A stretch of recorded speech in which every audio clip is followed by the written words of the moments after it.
how did we get to this point?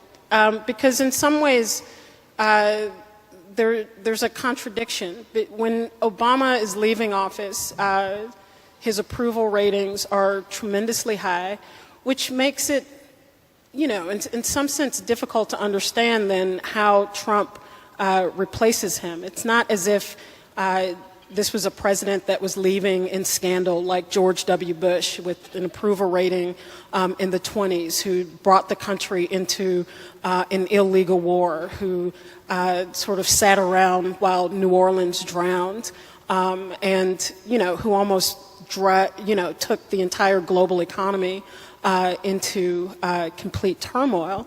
Barack Obama has been seen as very popular and as having a scandal-free presidency, the first time that there's been a scandal-free presidency in recent memory. And so how do we understand both of those realities and end up with Trump as president? Well, that's a long story. But, I think that in many respects it was a perfect storm of things. There's a temptation to want to identify just one or two factors, but there were many.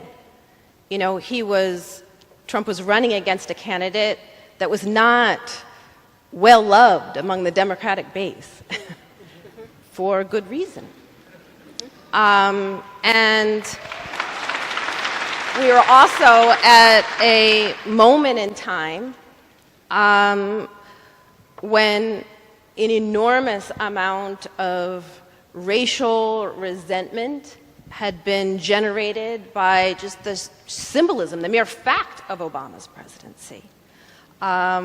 Resentment that Trump encouraged with his birtherism claims and that Fox News fanned the flames of day after day. But we are also at a particular kind of moment in history where there was a perception among many whites that they were losing ground.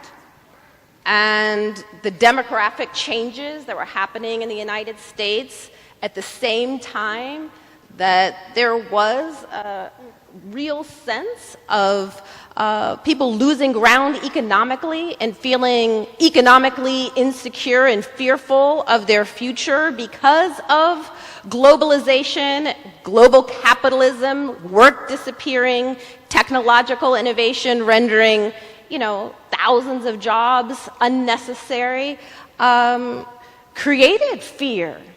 And the racial resentment was ginned up by Trump everywhere he went. And it's also the case that throughout history, every time there has been even the appearance of racial progress, there has been a severe backlash, as Van Jones termed it, a white lash. This happened over and over again throughout our history. After the Civil War, we saw that backlash that helped birth convict leasing.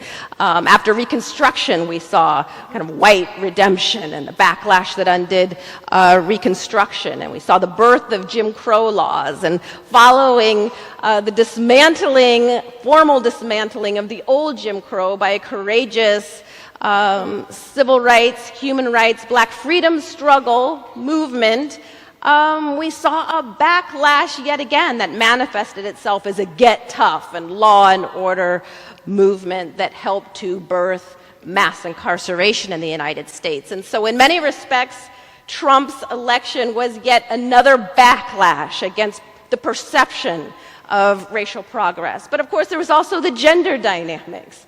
And there was the scapegoating of immigrants, and the fear, baiting of Muslims. And all of this was happening at once. And Trump was able to play upon all of those fears, all of those racial resentments at the same time, using his reality show persona to the delight of the media. And a large sector of the population disgusted by establishment politics as usual and receptive to all of the forms of bigotry that Trump displayed, or at least willing to turn a blind eye to it, were willing to go along as a way of kind of giving the finger to the establishment without much care for the consequences for poor people, for people of color, for immigrants, for women, and all those who will be and have already been greatly harmed by this election.